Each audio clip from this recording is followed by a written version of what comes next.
ស្ទេបងប្អូនអរគ្នាសូមណែនាំប្រភេទកាសឥតខ្សែផលិតផលរបស់ជូកូរបស់កង់ហ្វ្លុង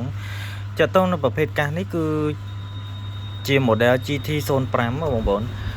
តាក់តងកាសនេះយើងមានច្រើនពណ៌មានពណ៌នឹងហើយពណ៌នេះហើយនឹងពណ៌ស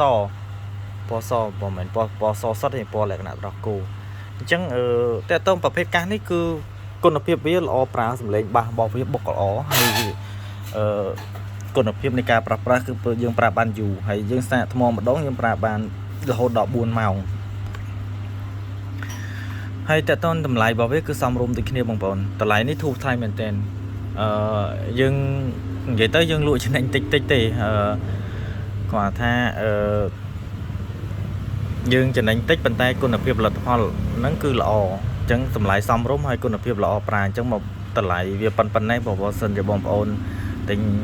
ផលិតផលដែលมันមានស្តង់ដារមានអីក៏ទៅទិញបានតម្លៃប៉ុណ្ណឹងដែរប៉ុន្តែនេះយើងទិញបានផលិតផល brand របស់ជូកូរបស់កង់ប្លុងហើយគុណភាពល្អហើយតម្លៃវាសមរម្យមែនទៀត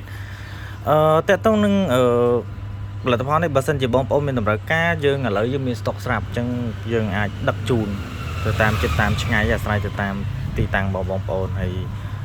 សេវាដឹកអាហ្នឹងយើងគិតតាមហ្នឹងទៅតិចតួចឬក៏ច្រើនទៅតាមទីតាំងប៉ុន្តែទោះជាបូកសេវាអីក៏ដោយក៏យើងនៅតែតម្លៃវានៅតែធូរថ្លៃមែនទែនព្រោះយើងលក់តម្លៃធូរមែនទែនព្រោះយើងលក់នៅហាងយើងនេះវាមិនមែនជាហាងលក់ទូរស័ព្ទអីធំទេយើងលក់តាមហាងតាមផ្ទះតាមអីអញ្ចឹងយើងលក់ទៅបានតម្លៃយើងធូរយើងអត់ចំណេញច្រើនអញ្ចឹងបើសិនជាមានតម្រូវការអាចតាក់ទងបានតាមរយៈ Telegram 069 36 29 53អរគុណច្រើនបងប្អូនអរគុណ